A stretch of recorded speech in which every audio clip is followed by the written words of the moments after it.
Libre comme un ballon porté par les vents. 250 ans après son invention, la montgolfière fascine. Elle fait même basculer des vies. Je vis avec la météo, clairement. Au quotidien, je regarde les évolutions météo, les mises à jour. Là, aujourd'hui, sur le vol qu'on va faire, ça a changé 3 fois hier dans la journée. On vit météo, quoi. Quand même. Il est 6h30. Comme tous les jours de vol, Thomas n'a qu'une obsession.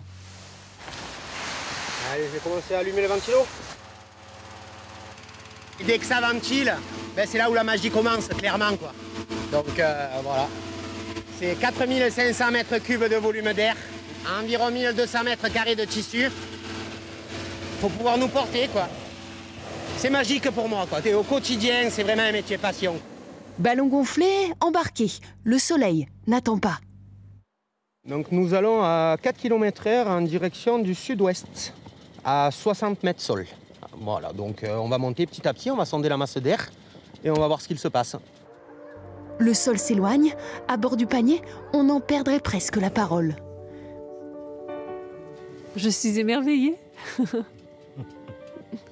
Ouais, c'est magique. Ça fait complètement redécouvrir les paysages. On a une appréciation des distances qui est complètement différente.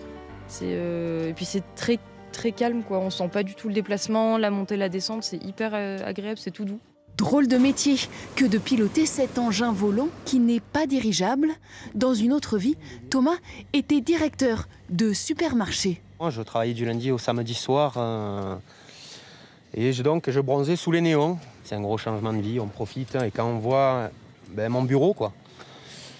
C'est mieux. Je sais pas, il faut essayer de trouver mieux, mais je suis pas sûr qu'on le trouve. Frôler la cime des arbres avant l'atterrissage en douceur. Ces passagers se rappelleront peut-être qu'en 1783, c'est à bord de ce ballon montgolfier que l'homme quittait le sol pour la toute première fois.